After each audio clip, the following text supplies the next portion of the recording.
दार बंद कर मधु, हे मधु तिकडचं बंद कर नाही, काय चाललंय मस्त डोलत डोलत.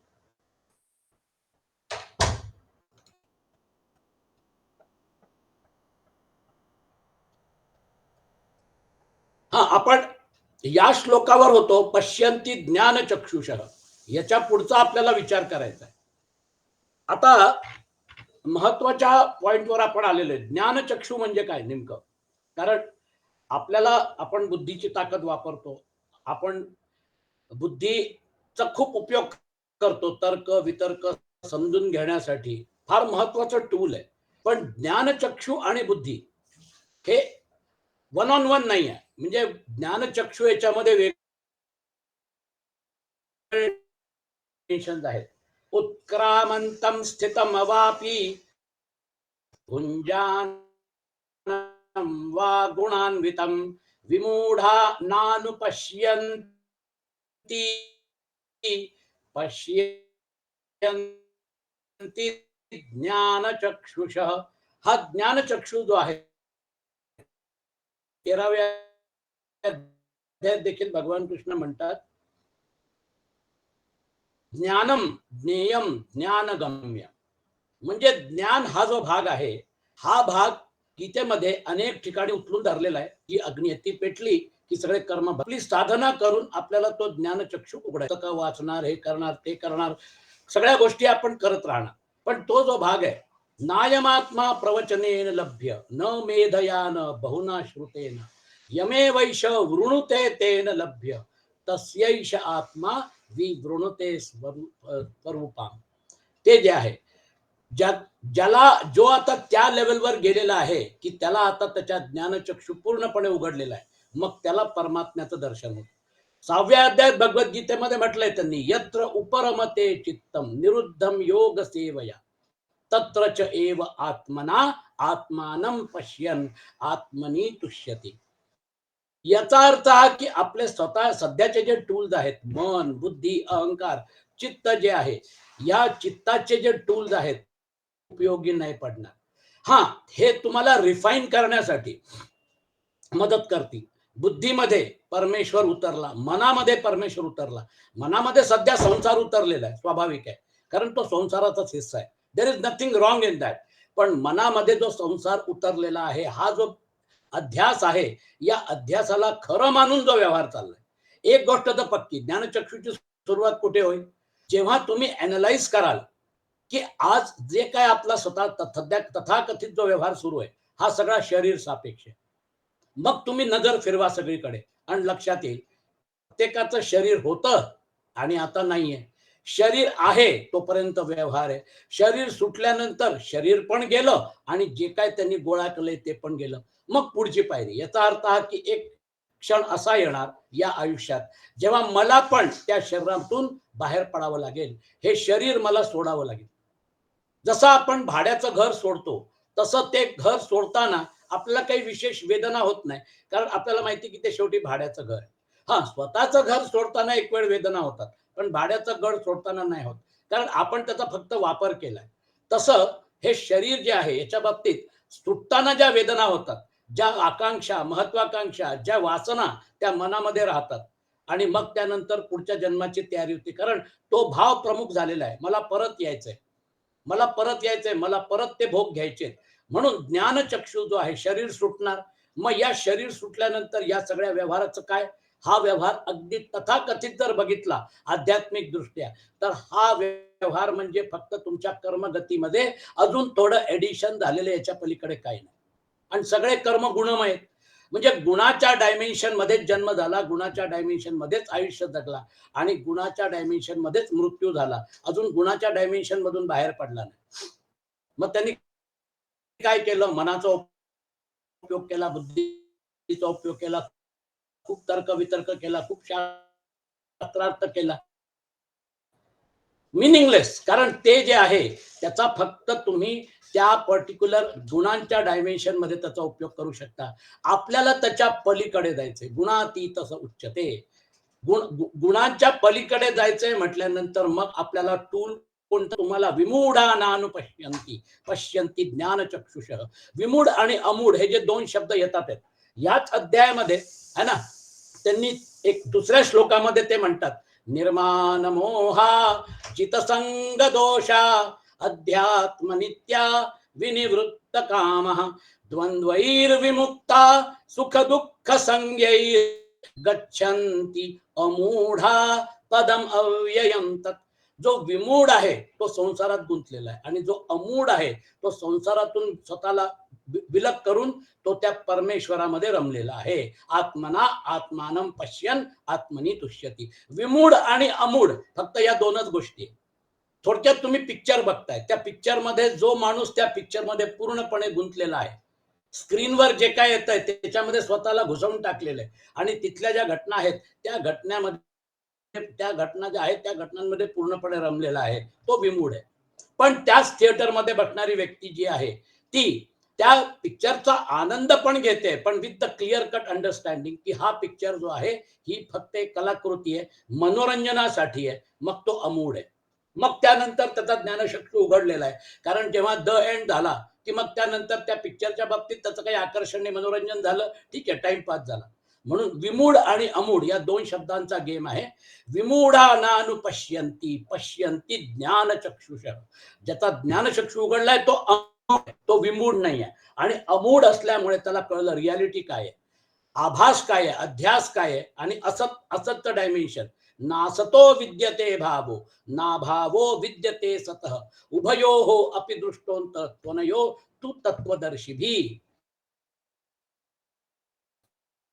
असतची सत्ता नाही आहे आणि सत्ता अभाव नाही आहे. हे जर समजा का भगवान कृष्णाने दुसऱ्या अध्यायात स्टेटमेंट केलंय, मग त्याचा गर्भित अर्थ काय? त्याचा गर्भित अर्थ हा आहे लागेल आणि आपल्याला सत जे आहे ते ठेवावं लागेल. कारण सत त्रिकाला बाधित आहे. त्रिकाला बाधित्वम सत, ज्याला पास्ट प्रेझेंट आणि फ्युचर हे टेन्स ऍप्लिकेबल नाही आहे. आधी पण होता, आता पण आणि नंतर पण राहील. म्हणून हा पॉइंट जो आहे तो ज्ञानचक्षुष. आता माऊली जे आहे याच्यावर फार सुरेख अनालिसिस करतात है ना.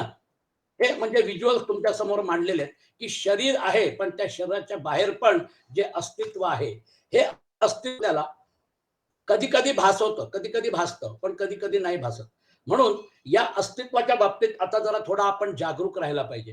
कारण हे अस्तित्व जे आहे दिस इज कंटिन्युटी फॅक्टर. फक्त एकच आहे, त्याच्यामध्ये सूक्ष्म शरीराचा भाग असल्यामुळे मन बुद्धी प्राण वगैरे त्याच्यामध्ये आहेतच. आता बघू काय म्हणतात माऊली. शब्द तरी आकाशाचा परी कपाळी पिटे मेघाचा का चंद्री वेगू अभ्राचा आरोपिजे.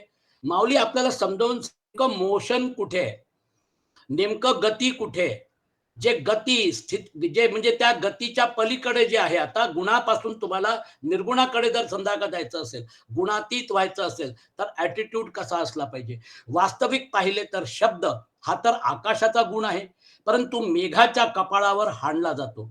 म्हणजे त्या शब्दाचा आरोप मेघावर केला जातो. आपण काय म्हणतो, ढग काय गडगडतात आहे, त्या ढगांचा आवाज जो आहे काय जबरदस्त आहे, आपण घाबरतो है ना त्या गडगडण्यामुळे.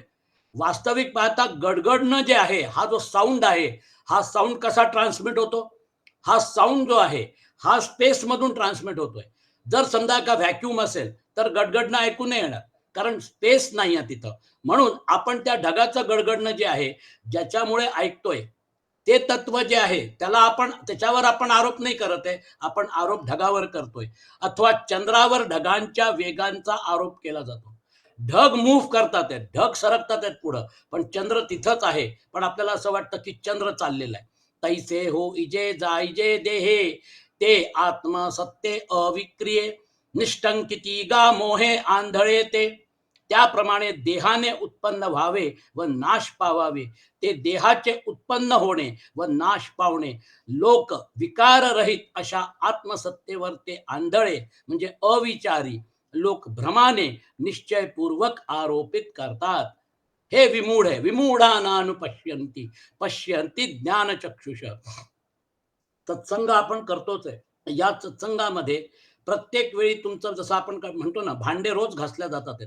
सत्संगाच्या रूपाने तुमचं हे जे चित्त जे आहे या चित्त शुद्धीचं काम होतंय. शुद्ध चित्त झाल्यानंतर मग ते चित्त जे असतं त्याच्यामध्ये एक विशेष शक्ती निर्माण होते की ते आता आत्मतत्वापर्यंत तुम्हाला घेऊन जाऊ शकतं. चित्त जर अशुद्ध असेल, त्याच्यामध्ये जर रजोगुण आणि तमोगुण कालवलेला असेल, तर मग तो तुम्हाला संसारामध्ये फिरवतो. पण चित्त शुद्धी झाली, सत्वगुण वाढलं, की मग तुम्हाला या गोष्टींची आवड निर्माण होते. या गोष्टींची आवड निर्माण होणं याचा अर्थ हा की द प्रोसेस इज ऑन. तुमचं चित्त आता शुद्ध होत आहे. परमात्म्याची कृपा आहे की तुमच्या चित्तामध्ये योग्य ते विचार योग्य त्या वेळी येतात आहे आणि तुम्ही परमेश्वराकडे वळतात आहे.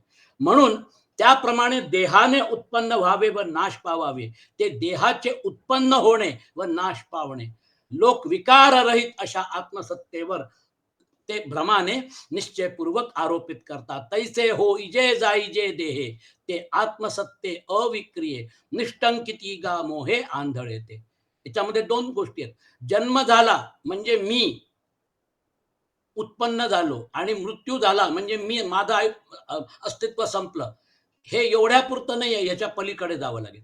म्हणजे जे नास्तिक लोक आहेत ते काय म्हणतात, हे बघा जोशी साहेब, हे शरीर म्हणजे मी, याच्या पलीकडे I refuse to believe anything. आणि तुम्हाला आश्चर्य वाटेल, सध्या भौतिकवाद आहे, विज्ञानवाद आहे, बरेच लोक नास्तिक आहेत, आत्मतत्व मानतच नाही, विषय संपवून टाकला. त्यांना कंटिन्युटी वगैरे त्या भानगडीतच पडायचं नाही. जे नास्तिक आहेत त्यांना एकच उत्तर आहे, मग आता जेवढं आयुष्य राहिलेलं असेल एन्जॉय करा, खूप एन्जॉय करा, कारण तुमचं आयुष्य एक दिवस हे शरीर राहणार नाही. मग त्यानंतर त्या शरीराचं जे काय तुमच्या विधीप्रमाणे जे काय कुठल्या धर्माच्या त्याप्रमाणे त्याच्यावर अंत्यक्रिया केली जाईल. त्यामुळे हे आयुष्य एन्जॉय करा आणि सुखी राहा. आपल्याकडे पण चारवाक होते, त्या चारवाकांचं हेच धोरण होतं. त्यांचं पण एकच म्हणणं होतं, एन्जॉय लाईफ, दॅट्स ऑल. ते जे तो जो आहे तो त्यांचा जो भाग होता, ते चारवाकची परंपरा जी आहे ती आपल्या वैदिक परंपरेबरोबरच चालू होती. यावत जीवेत सुखम जीवेत ऋणम कृत्वा घृतम पिबेत भस्मीभूतस्य देहस्य पुनरागमनम कुतः. यावत जीवेत सुखम जीवेत, जोपर्यंत आयुष्य आहे सुखाने जगा. ऋणम कृत्वा घृतम पिबेत, ऋण घ्या पण दूध तूप छानपैकी अगदी एन्जॉय करा. ऋणम कृत्वा घृतम पिबेत भस्मीभूतस्य देहस्य पुनरागमनम कुत. एकदा शरीर भस्म झालं की कुणाला परत यायचंय काय व्हायचंय कुणी विचार केला, हे काहीच नाही. अहो सगळं हे उगाच म्हणजे काय म्हणतात त्याला, आत्मज्ञान आत्मज्ञान वैदिक परंपरेवाले करतात असं वेदांना चॅलेंज करणारे चारवाक त्यावेळी होते आणि आज पण आहे. यांच्या भानगडीत जास्त पडू नका, कारण यांना लोकांना आयुष्यामध्ये जास्त सिरियसनेस नाहीये. जर समजा जर का स्मशान वैराग्य जरी त्यावेळी आलं ना, तरी तिथून सुरुवात होते. त्यांना लोकांना तिथपर्यंत जायचंच नाही आहे आणि ते शरीर जे आहे ते शरीर सोडल्यानंतर काय होतं याचा विचारच करायचा नाही. आपण पहिली स्टेप ही आहे की मी हे मानतच नाही की माझं शरीर जे आहे या शरीराबरोबर मी जन्माला आलो आणि या शरीर सोडलं की माझा मृत्यू झाला, माझं संपलं अस्तित्व. अस्तित्व जे आहे ते अस्तित्व संपूच शकत नाही. अहम ब्रह्म अस्मी, तो जो भाग आहे मला, मी ब्रह्म आहे. अहम अहम अहम ही जी ध्वनी तुमच्यामध्ये माझ्यामध्ये उठते ते खरं अस्तित्व दाखवते.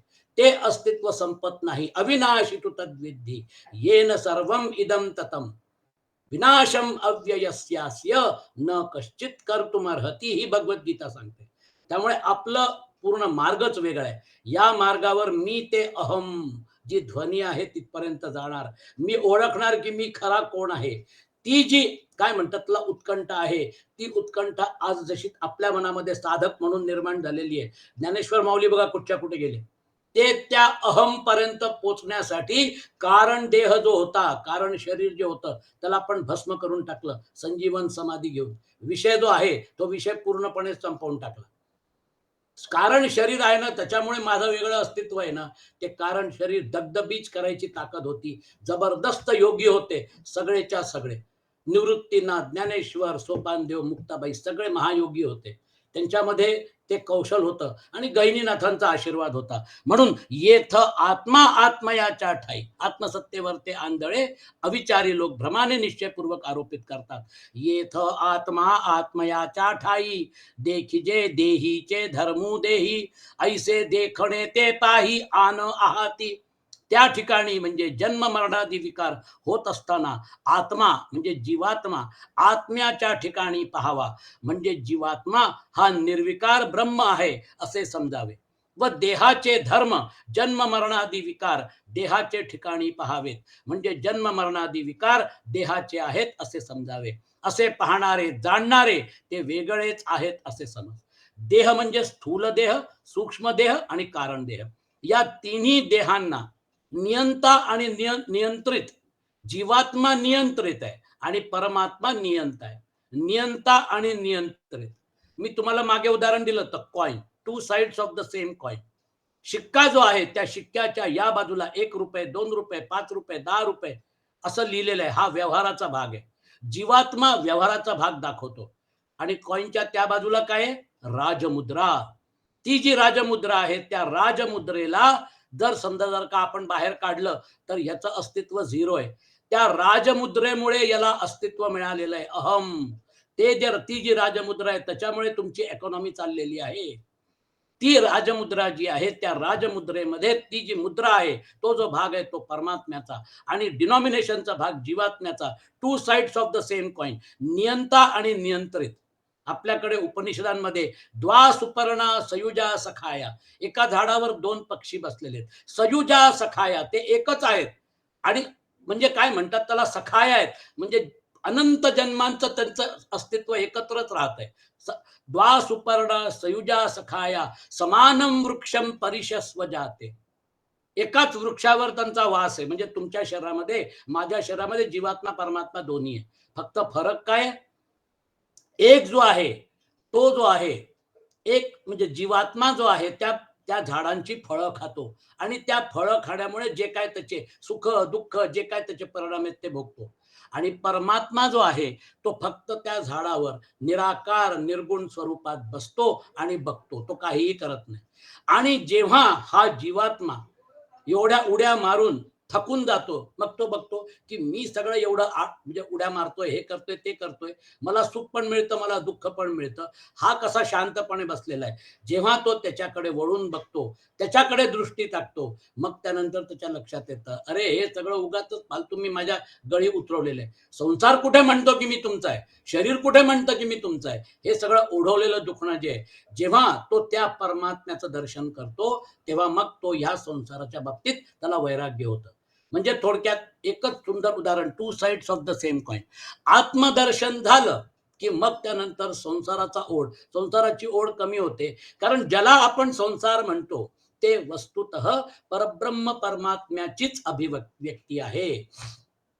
हे तुम्हाला भगवान कृष्ण पुढे समजवणार आहे. He is just trying to tell you की जे तुम्ही बघताय म्हणजे तुम्ही काय करताय, तुम्ही सोनं नाही बघत आहे, तुम्ही त्या सोन्याचे दागिने बघताय आणि तुम्ही दागिने म्हणजेच खरं आहे असं आहे. मग त्यानंतर तुम्हाला जर हे समजून घ्यायचं असेल की दागिने म्हणजे बेसिकली काय आहे, सोनंच आहे. मग ते सोनं जे आहे जेव्हा ते दागिने वितळवले जातात तुमच्या समोर तेव्हा ते परत सोन्यामध्ये परिवर्तित होतात. मग लक्षात येतो ओ मूल स्वरूपात तर हे सोनंच आहे आणि मग दागिन्यांच्या रूपामध्ये त्याला वेगळं वेगळं स्वरूप दिलं जातं. मग सोनं महत्वाचं की दागिने महत्वाचे? सोनं महत्वाचं, दागिने नाही.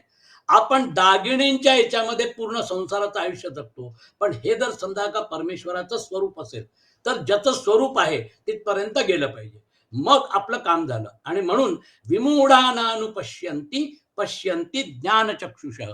म्हणजे आता हे जे आहे शरीराच्या बाहेर आपण आधीच जर समजा जर का विदेह अवस्था म्हणजे महाविदेह अवस्था त्या शरीरामध्ये आहे आणि त्या शरीराच्या बाहेर देखील जाऊन आपल्याला विचार करता येतो त्रयस्थ म्हणून, ते वेगळेच आहेत असे समज. ज्ञाने का जयाचे डोळे देखोनी न राहती देहीचे खोळे, सूर्य रश्मी आणि याळे ग्रीष्मी दैशे. ज्यांची दृष्टी देहाला पाहून ज्ञानाच्या योगाने देहाच्या आकारावर थांबत नाही, ज्ञानचक्षु जागा झाला तर देहाचे निरसन करून आत्म्याला स्पर्श करतो. ते कसे? तर ग्रीष्म ऋतूमध्ये सूर्याची किरणे अणकुचीदार असतात, ती मेघांच्या फळीला भेदन करून ज्याप्रमाणे बाहेर येतात त्याप्रमाणे.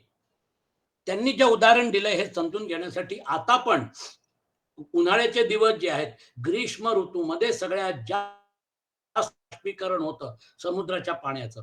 आणि हे जे पाणी आहे हे वॉटर वेपर या या फॉर्म मध्ये वर जातं. 30,000 फीट, 35,000, 40,000 फीट वर हे जातं. तिकडे गेल्यानंतर मग ते कंडेन्स होतं.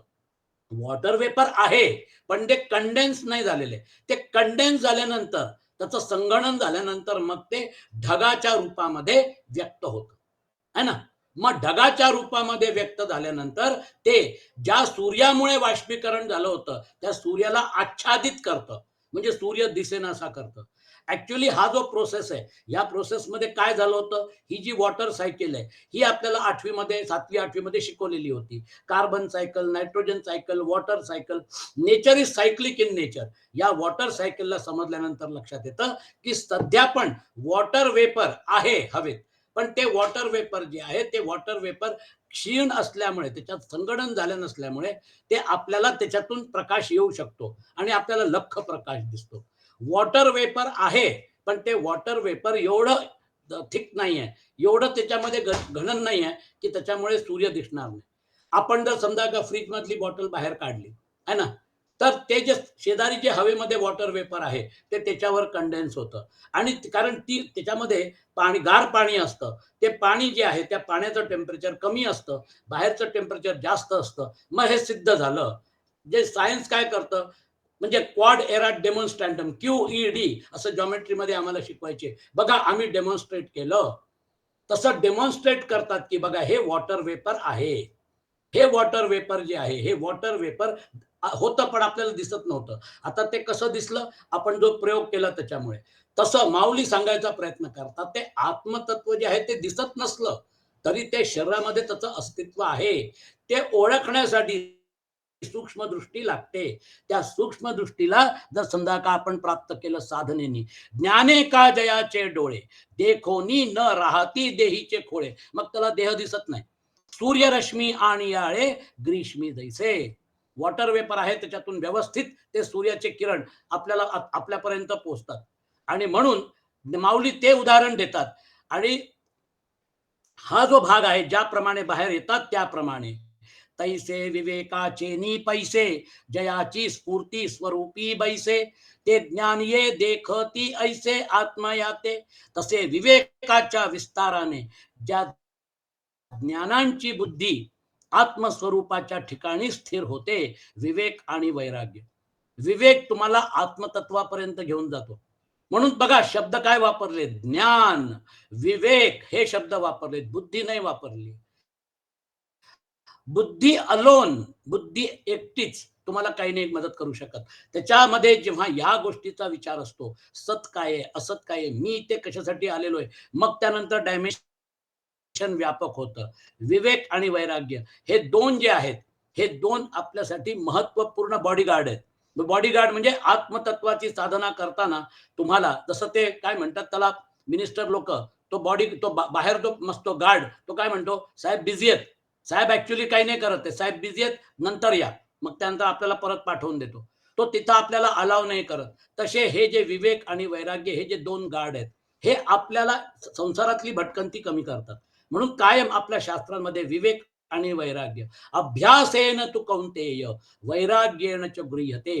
हा जो योग आहे हा कसा सिद्ध होईल, त्यामुळे विवेक आणि वैराग्य कायम आपल्या बरोबर असू द्या. म्हणजे मग आपल्याला जे पिटफॉल्स आहेत, संसारातले जे घसरण आहे, त्यातून आपण बाहेर पडू शकतो. तैसे विवेक तैसे ज्याच्या याची स्फूर्ती स्वरूपी बैसे, ते ज्ञानिये देखती ऐसे आत्मयाते. जैसे तारांगणी भरले गगन समुद्री बिंबले, परी ते तुटोनी नाही पडले ऐसे निवडे. ज्याप्रमाणे नक्षत्रांनी भरलेले आकाश समुद्रात प्रतिबिंबित होते, परंतु ते आकाश खरोखर तुटून समुद्रात पडले नाही असे निसंशय ओळखता येते. उदाहरणं फार सुरेख दिलेली आहेत. गगन गगनीची आहे, हे आभासे ते वाये, तैसा आत्मा देखती देहे गवसिलाही. आकाश आकाशाच्या ठिकाणी आहे, हे प्रतिबिंब भासते, ते मिथ्या आहे. त्याप्रमाणे ज्ञानी आत्मा देहात सापडला असताही तो देहाहून वेगळा आहे असे समजे. असे म्हणजे आत्म्याच्याच ठिकाणी आत्मा आहे, तो देहात वास्तविक सापडलेला नाही असे जाणतात. आपण काय म्हणतो, आता जर समजा जर का नेट कनेक्टिव्हिटी गेली. मग ज्या व्यक्तीची नेट कनेक्टिव्हिटी गेलेली आहे, इंटरनेटची कनेक्टिव्हिटी गेलेली आहे, त्याला या प्रोग्रामला अटेंड तो नाही करू शकणार. परत नेट कनेक्टिव्हिटी रिस्टोअर झाली, की मग तो परत अटेंड करेल. मग नेट कनेक्टिव्हिटी जी आहे त्याच्या मोबाईलमध्ये आहे का? नेट कनेक्टिव्हिटी जी आहे ती त्याच्या कॉम्प्युटरमध्ये उतरली आहे का? नेट कनेक्टिव्हिटी कॉम्प्युटर हे फक्त डिव्हाइस आहे. त्या डिव्हाइस म्हणून आपण काय करतो आजकाल स्मार्टफोन घेतो त्यामध्ये वेगळे-वेगळे ॲप्स आपण इन्स्टॉल करतो. ॲप्स जे आहेत ते तुम्हाला कनेक्टिव्हिटी प्रोव्हाईड करतात. ही कनेक्टिव्हिटी जी आहे, ही कनेक्टिव्हिटी आपली त्या परमेश्वर आत्मतत्वाबरोबर जी आहे, त्याच्यामुळे इथे सगळी क्रिया सुरू आहे. ती कनेक्टिव्हिटी जी आहे, ती कनेक्टिव्हिटी शरीर सापेक्ष व्यक्त होते. पण ते जे आहे, माझा जर कॉन्टॅक्ट सुटलाय नेटशी, याचा अर्थ हा नव्हे की नेट चालू नाहीये. बाकी लोकं प्रोग्राम अटेंड करतात. माझा कॉन्टॅक्ट होतोय की नाही ते महत्वाचं आहे. म्हणून गगन गगनीची आहे, हे आभासे ते वाये, तैसा आत्मा देखती देहे गवसिलाही. आपल्याला हे जसं मी ते अन्योन्य अध्यास हे उदाहरण दिलं होतं ते पण लक्षात ठेवा.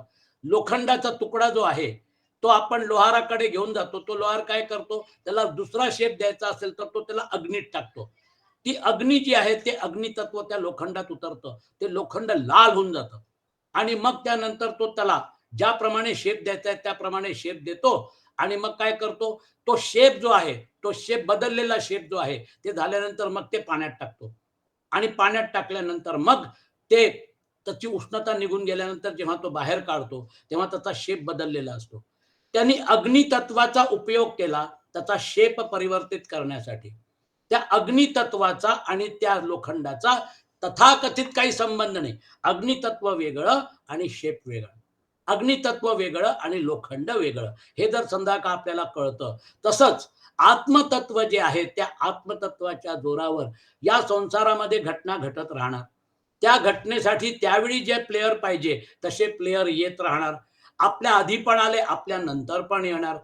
हा जो घटनाक्रम आहे, या घटनाक्रमाची गती कुठल्या दिशेने हे जाणार, याचं काय फायनल डेस्टिनेशन आहे, हे सगळं आपल्याला काय माहिती? आपण तर त्या प्रवाहाबरोबर फक्त वाहणार आहे. एक लाकडासारखे आहोत. आपल्याला पुढचं काहीच माहिती नाही. आपण अज्ञानात आहोत.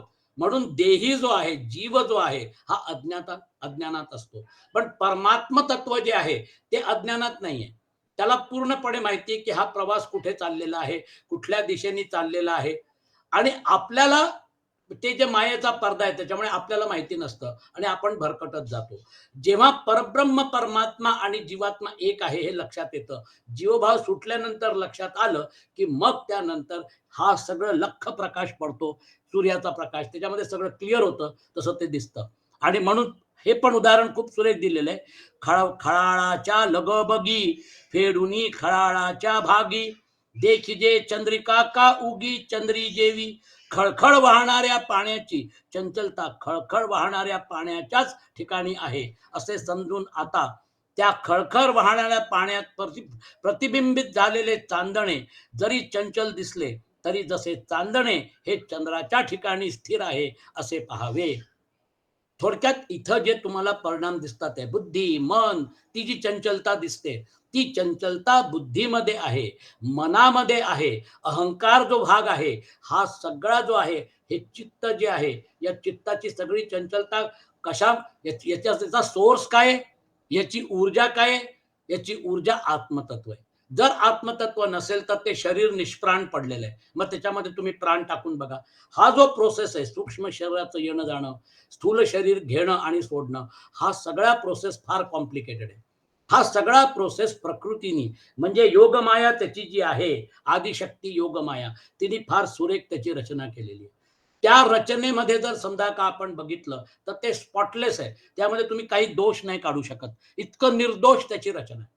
आणि म्हणून तुम्ही बघा आपल्याला हात जोडून नमस्कार करावा लागतो तिला. सिया राम मैं सब जग जानी करहूं प्रणाम जोरी जुग पानी. ती जी योगमाया आहे त्या योगमायेला पण नमस्कार करा. ती जी आदिशक्ती आहे तिला पण नमस्कार करा. ती जी आदिशक्ती आहे तिने हे सगळं इतकं सुरेख निर्माण केलेलं आहे की आपल्याला ती भ्रमात टाकते आणि हे खरं आहे असं जाणवते. इतकी ती शिरूड आहे.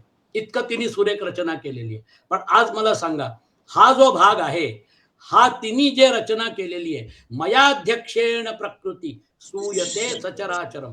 माझ्या अध्यक्षतेखाली प्रकृती या सगळ्या ब्रह्मांडाची रचना करते. म्हणजे नियंता म्हणून परमेश्वर आपल्या शरीरात आहे, नियंत्रित म्हणून जीवभावानी आपण व्यवहार करतोय, त्याचं अस्तित्व आहे. म्हणून हा सगळा व्यवहार माझ्यामध्ये, तुमच्यामध्ये, सगळ्यांच्या ह्याच्यामध्ये सुरू आहे. म्हणून खळाळाच्या लगबगी हेडूनी खळाळाच्या भागी, देखिजे चंद्रिका का उठी चंद्री जेवी, यतन्तो योगिनश्चैनं पश्यन्त्यात्मन्यवस्थितं, यतन्तोऽप्यकृतात्मानो नैनं पश्यन्त चेतसः. योगी जनही आपल्या हृदयात असलेल्या या आत्म्याला प्रयत्नानेच तत्वतः जाणतात, परंतु ज्यांनी आपले अंतःकरण शुद्ध केले नाही असे अज्ञानी लोक प्रयत्न करूनही या आत्मस्वरूपाला जाणत नाही. जे योगी आहेत, अंतरतम म्हणजे the core of our personality. हृदय म्हणजे हे हार्ट नाही जे आपल्याला दिसतंय, हे फिजिकल बॉडीचा हिस्सा आहे. ते जे कोर ऑफ अवर पर्सनॅलिटी म्हणजे कोर कुठे, कोर जे आहे आपल्या आपलं स्थूल शरीर, सूक्ष्म शरीर आणि कारण शरीरच्या पलीकडे जो कोर आहे, ते जे आपलं म्हणजे काय मूळ आहे, त्या मुळापर्यंत मी जर गेलो, तुम्ही जर गेलात आणि आपण सगळे गेलो, तर ते मूळ एकच आहे हे आपल्या लक्षात येईल. आपण एकाच झाडाच्या फांद्या आहोत, त्या फांद्या वेगळ्या वेगळ्या आहेत असं दिसतं, भासतं, पण ते झाड एकच आहे. त्याची मुळं जी आहेत त्या मुळापर्यंत गेल्यानंतर लक्षात येतं की हे एकत्व आहे. या एकत्वापर्यंत जायची कला जी आहे, त्यासाठी तुम्हाला बुद्धीची ताकद, एनालिटिकल पॉवर लागते. पण ज्ञानचक्षू जो आहे, तो ज्ञानचक्षू उघडल्यानंतर मग आपली पुढची कामं होतात. कारण बुद्धीला बऱ्याच गोष्टी समजत नाही, बुद्धीला बऱ्याच गोष्टी दिसत नाही, बुद्धी त्याला मान्य करणार नाही. आज आता विज्ञान सगळं बुद्धिगम्यम समजायचा प्रयत्न करतोय. बुद्धीला जर समजा का नाही पटलं, है ना, बुद्धीला जर समजा का नाही समजलं, तर ते म्हणजे काय म्हणतात, थिओरीज त्यांच्या रिवाईज होतात. अजूनही विज्ञान भरपूर गोष्टी जाणतो, पण काही गोष्टी जाणत नाहीये. ग्रॅव्हिटी जी आहे त्याच्या बाबतीत रिसर्च चालू आहे, की नेमकं ग्रॅव्हिटी काय आहे. आत्मतत्व तर फार लांबची गोष्ट आहे. मनोतत्व, बुद्धितत्व, अहंकार या सगळ्या गोष्टी फार लांबची गोष्ट आहे. म्हणून आपल्याला विज्ञानाचा जो म्हणजे भाग आहे तो उचलायचा आहे, पण त्याला लिमिटेशन देत लक्षात ठेवा, आत्मस्वरूपाला जाणत नाही. आता हे जे योगीजन आहेत, है ना, हे बघा कसं आहे तो आपल्या शरीरात, पण त्याला शरीरातून वेगळं करून त्याला वेगळं समजून पाहण्याची कला जी आहे, ती कला जी आहे ती आपल्याला आपली प्रॅक्टिस करून ती आपल्याला शिकायची आहे. आणि त्यासाठी हा सगळा आपला साधना मार्ग आणि सत्संग जो आहे, हा सत्संग त्याला उपयोगी आहे. का नाडरची भरे शोषे, सूर्यो तो जैसा तैसाची असे, देह होता जाता तैसे देखती माते. अथवा पाण्याने डबकेच भरते व वाळते, व सूर्य जरी त्या डबक्यात प्रतिबिंबित झाला आहे, तरी तो सूर्य आपण आपल्या ठिकाणी आहे तसाच आहे. त्याप्रमाणे देह उत्पन्न होत असताना व नाश पावत असताना ते ज्ञानी मला तसाच पाहतात. म्हणजे देहाच्या उत्पत्ती बरोबर मी उत्पन्न होत नाही व देहाच्या नाशाबरोबर मी नाश पावत नाही, तर मी आहे तसाच आहे असे ज्ञानी लोक मला जाणतात. घटू मठू घडले तेची पाठी मोडले, परी आकाश ते संचले असत्यती असे. सुरेख उदाहरण आहे. घट व मठ हे तयार केले व नंतर ते मोडून टाकले, परंतु घटाबरोबर त्यातील आकाश न होता व न मोडता भरलेले आहे तसेच आहे. घटाकाश आणि मठाकाश, घटाकाश आणि बृहद आकाश एकच आहे. फक्त ते घटात दिसतं म्हणून ते घटाकाश म्हटलं जातं. बृहदाकाश जसं तुम्ही घट तोडला, माठ फोडला, की मग त्यानंतर घटाकाश महदाकाशमध्ये विलीन झालं. त्याप्रमाणे अखंड तैसे अखंड आत्मसत्ते, अज्ञान दृष्टी कल्पिते, हे देहेची होते जाते जाणती पुढे. त्याप्रमाणे अखंड त्रिकालाबाधित आत्मसत्तेवर अज्ञान दृष्टीने कल्पिलेले हे देहच उत्पन्न होतात व नाश पावतात, व आत्मा आहे तसाच आहे हे ते ज्ञानी लोक पक्के जाणतात. म्हणून आपल्याला साधारणपणे ज्या पद्धतीने आपण व्हॉट्सअपवर मेसेजेस वगैरे बघतो, है ना, एक व्यक्ती गेल्यानंतर लगेच RIP RIP RIP चे मेसेजेस आहेत. रेस्ट इन पीस, त्याच्या आत्म्याला शांती मिळू दे. आत्मा गेला, लोकांतर मध्ये गेला. भू भुव स्वहा महा जन तप सत्यम, हे सगळे सप्त लोक जे आहेत याच्यामध्ये त्याचा प्रवास सुरू असतो. हा सगळा प्रवास, हे सगळे डायमेन्शन जे आहेत, हे सगळे डायमेन्शन्स सूक्ष्म शरीर आपलं जे आहे त्याचं जे हिरण्य गर्भचं डायमेन्शन आहे त्याच्यामध्ये ते आहेत. याच्या पलीकडे काही नाही. आपलं स्थूल शरीर जे आहे ते विराटच्या डायमेन्शनच्या नियमाप्रमाणे काम करतं. आपलं सूक्ष्म शरीर हिरण्यगर्भाच्या डायमेन्शन प्रमाणे काम करतं आणि आपलं कारण शरीर ईश्वराच्या डायमेन्शन प्रमाणे काम करतं. हा सगळा जो हे तिन्ही डायमेन्शन जे आहेत, या तिन्ही डायमेन्शन मधले जे गव्हर्नर्स आहेत, याचे नियंता जे आहेत, ते नियंता ज्याला आपण समष्टी भाग जो म्हणतो, व्यष्टी जो आहे, हा व्यष्टी आणि समष्टी याचं जोडण्याचा जो भाग आहे, हा त्या डायमेन्शन मध्ये तसाच आहे. तो जो भाग आहे तो चालू राहणार. आपल्याला फक्त कळलं पाहिजे, समजून घ्यायचं आणि बाहेर पडायचं. कारण या सगळ्या तिन्ही डायमेन्शनचा जो मालक आहे, जसे त्या कंपनीचे जे शेअर होल्डर आहेत, ते कधीच दिसत नाही. कंपनी फॉर्म झाली, मी 25 वर्ष काम करतोय, पण मला माहितीच नाही की माझ्या कंपनीचे शेअर होल्डर कोण आहे. आणि मग केव्हा तरी काहीतरी असा कार्यक्रम होतो, ज्याच्यामध्ये एजीएम मध्ये, आता मी सिनियर लेवलवर गेलोय, अॅन्युअल जनरल मिटिंगला मी जातो आणि मग त्याच्यामध्ये ते सगळे त्या कंपनीचे मालक, शेअर होल्डर दिसतात. तेव्हा मला कळतं, ओ हे मालक जे आहेत हे तर कधीच दिसत नाही. कंपनी कोण चालवतं? सीईओ चालवतो. कंपनी कोण चालवतं? मॅनेजिंग डायरेक्टर आणि डायरेक्टर बोर्ड चालवतो. हे तर कधीच दिसत नाही. तसला प्रकार आहे. तो मालक जो आहे तो योगमायेच्या नाहम प्रकाश सर्वस्य योगमाया समावृता. जर एका लहानशा कंपनीमध्ये जर मालक स्वतःला जर समजा जर का पांघरुणात ठेवतो, तो कंपनीमध्ये दिसत नाही, है ना. कधी कधी आता आम्ही बिर्ला कंपनीमध्ये काम करत होतो, कधी कधी एकदम मेसेज येणार, सगळ्यांनी बिलकुल छान अगदी ड्रेस घालायचा, राजश्री बिर्ला ज्या आहेत त्या येणार आहेत व्हिजिटला, आहे ना. मग सगळे लोक अगदी अटेन्शन मध्ये, बिलकुल छान टेबल स्वच्छ, सगळं अगदी ऑफिस चकाचक. का तर राजश्री बिर्ला येणार आहे, किंवा कुमार मंगलम बिर्ला येणार आहे, किंवा रतन टाटा येणार आहे. कंपनीचा मालक जेव्हा येतो तेव्हा सगळं अगदी बिलकुल चकाचक पाहिजे. प्रॉब्लेम काय माहिती का, हा कंपनीचा मालक जो आहे हा पण येतो सगुण साकार रूपामध्ये, हा पण येतो सेटराईट करायला, है ना. मग त्यानंतर सगुण साकार रूपामध्ये, रामाच्या आणि कृष्णाच्या रूपामध्ये, when he comes with all powers, कारण ही कंपनी त्याचीच आहे म्हटल्यानंतर, मग त्याच्यासमोर मी म्हणणारे मोठे मोठे अहंकार जे आहेत, रावणासारखे, हिरण्यकश्यपू सारखे, दुर्योधन दुःशासन कर्ण शकुनी सारखे, हे सगळे धराशायी होतात. ज्यांना कुणी संपवू शकत नाही त्यांना संपवायची जबाबदारी त्याची असते, लक्षात ठेवा. म्हणून सगुण साकाराची पण उपासना करायची, सगुण निराकाराची पण करायची. निर्गुण निराकार दिसत नसलं तरी एकच आहे. निर्गुण निराकार इज इक्वल टू निर्गुण साकार, सगुण निराकार इज इक्वल टू सगुण साकार. एकच ते तत्व आहे. आणि म्हणून भगवान कृष्ण मी हा शब्द भगवद्गीतेमध्ये अनेक ठिकाणी वापरतात. मी म्हणजे he is representing the supreme reality, लक्षात ठेवा. आणि म्हणून इथे जे म्हणजे माऊली म्हणतात, तै चैतन्य चढे ना वो हटे, चेष्टवी ना चेष्टे, ऐसा आत्मज्ञाने तो खटे जाणती ते.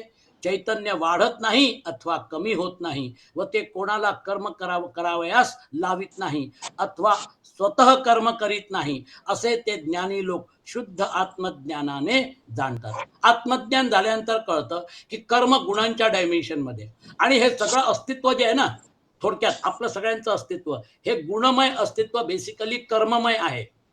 तुम्ही बघा, नजर फिरवून बघा, सगळे लोक कर्म करतात आहेत. ये करना है, वो करना है, फलाना करना है, ठिकाना करना है. जोशी साहब टाइम किधर है भगवत गीता सुनने के लिए, है ना. हे करायचंय ते करायचंय, पळतोय, कर्म करतोय, कर्ममय आहे. तू जर समजा का अर्जुनाला भगवान कृष्ण म्हणतात, तू जरी समजा जर का ठरवलं की मी युद्ध करणार नाही, पण एक गोष्ट लक्षात ठेव अर्जुन, तुझी कर्मगती जी आहे त्या कर्मगतीप्रमाणे तुला युद्ध करावंच लागेल, नो एस्केप, है ना. म्हणून ते म्हणतात माम अनुस्मर युद्धच. हे कर्ममय जग जे आहे याच्यामध्ये तुमचं जे काही विहित कर्म आहे ते करावं लागेल. या हिशेबाने आपला भगवद्गीतेचा हा जो प्रवास आहे, हा सातत्याने आपल्याला भगवान कृष्ण सांगायचा प्रयत्न करतात, ते डू युअर ड्युटी. तुझं कर्म जे आहे ते कर, तुझी जी ड्युटी आहे ते कर, कर्तव्य कर्म कर. आणि ज्ञान ही आपैते होईल, प्रज्ञा परमाणू ही उगाणा घेईल, सकळ शास्त्रांचे येईल सर्वस्व हाता, आणि ज्ञानही आपल्या स्वाधीन होईल. बुद्धी ही सृष्टीतील परमाणूंचा देखील हिशेब देईल व सर्व शास्त्रांचे सार हस्तगत होईल. परिते व्युत्पत्ती ऐसी, जरी विरक्ती न रिगे मानसी, तरी सर्वात्मका मदसी नव्हेची भेटी.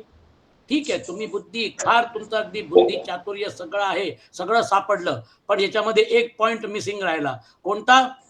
वैराग्याचा. असंग शस्त्रेन धुडेन छित्वा म्हणतात ना भगवान कृष्ण, मग असंगता नाहीये, हे सगळं आवडतंय, मग त्यानंतर परमात्मा नाही भेटणार. परंतु वैराग्याने मनामध्ये प्रवेश केला नाही तर सर्वांच्या अंतर्यामी असणारा जो मी, त्या माझ्याशी अशा त्या विद्वत्तेने त्यांची भेट व्हावयाची नाही. लक्षात ठेवा, आपण हे सगळा सत्संगाचा भाग करतोय, आपण लोकांना समजावून सांगण्यासाठी उदाहरणं देतोय. हा सगळा भाग जो आहे, हा सगळा भाग चालू राहू द्या. कारण याच्यामुळे काय होतं, रिफायनिंगचं काम होतं. पण याच्यामध्ये आपण हे सगळं जे करतोय तर आपण कुठे आहोत आणि आपल्याला कुठे जायचंय याचं कायम जाणीव असली पाहिजे. आणि म्हणून माऊली इथे म्हणतात, वैराग्याची जोड विवेकाला द्या, परंतु वैराग्याने मनामध्ये प्रवेश केला नाही तर मग परमात्म्यापर्यंत आपण योगभ्रष्ट व्हायची शक्यता असते. किती वर गेलं तरी योगभ्रष्ट होऊ शकतो. हा गावो सनतायाच्या ग्रंथी, काही तुटती संसार गुंती, की परिवसिलिया पोथी वाचिली होय. बाबा अर्जुना, झोपेत ग्रंथ बरळण्याने त्या बरळणाऱ्या संसाराचे बंधन तुटते काय? किंवा पोथी पोथी स्पर्श केला असता पोथी वाचल्यासारखी होईल काय?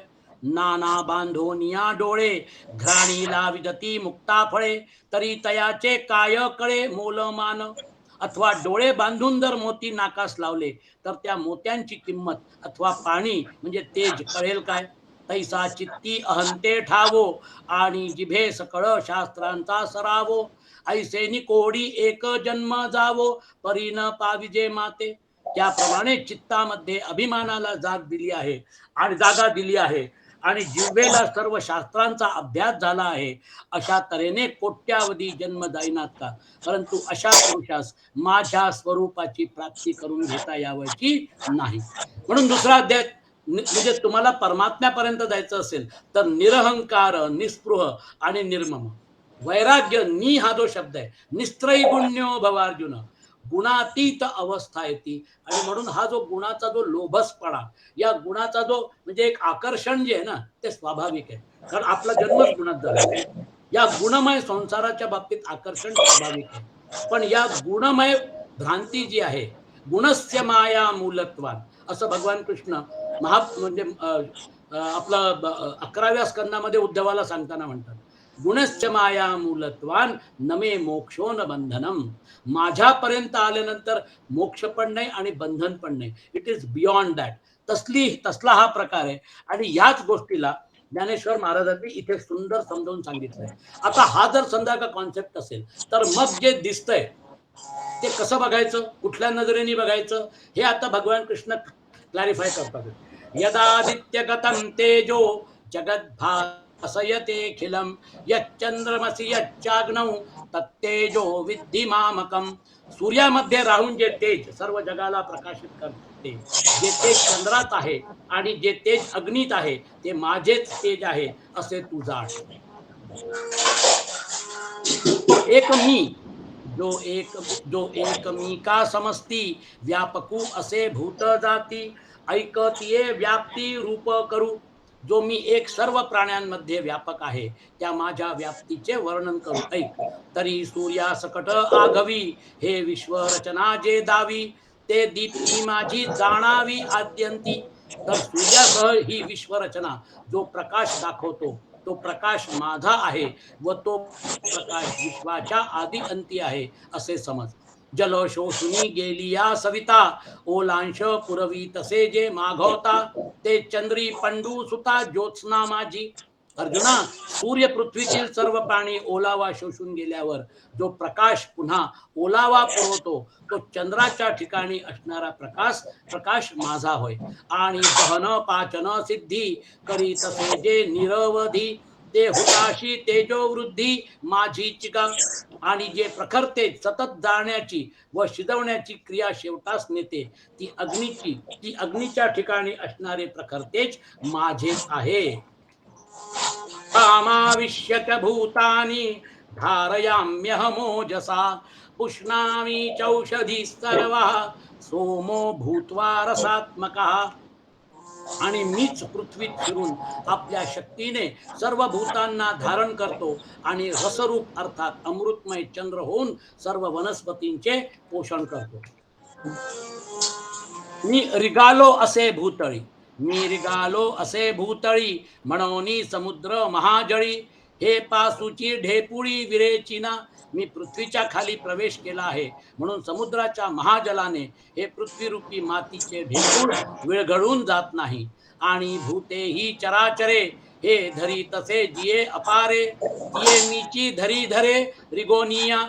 आणि ही पृथ्वी ज्या असंख्य स्थावर जंगम भूतांना धारण करते, त्या सर्व भूतांना पृथ्वीत प्रवेश करून मीच धारण करतो. गगनी मी पंडू सुता, चंद्राचे नी मिसे अमृता, भरला झालो चालता सरोवरू. अर्जुना, आकाशामध्ये चंद्राच्या रूपाने अमृताने भरलेले चालते सरोवर मी आहे.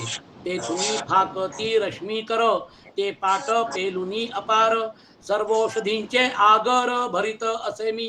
तेथून त्या चंद्रापासून जी किरणे टाकतात तेच कोणी असंख्य ओघ त्यांना धारण करून मी सर्व औषधींचे नवस्पतींचे मळे भरीत आहे. ऐसेनी सस्यादिका सकळा, करी धन्य जाती सुकाळा, जे अन्न द्वारा जिव्हाळा भूत जाता.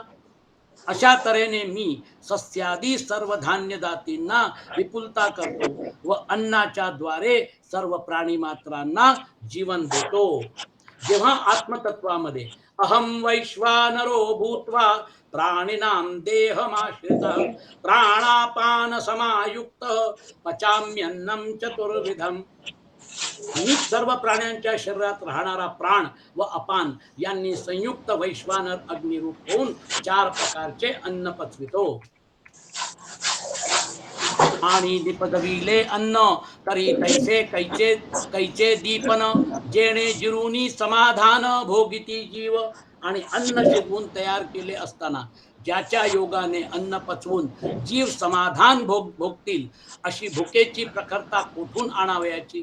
भुकेची प्रखरता उत्पन्न करण्याकरता पोटात अग्नी लागतो. म्हणजे ते जे आहे तो जठराग्नी जेव्हा पेटतो तेव्हा मग भूक लागते. म्हणून प्राणीजातांच्या घटी, करुणी कंदावरी आगिठी, दीप्ती जठरी ही किरीटी मीची झालो.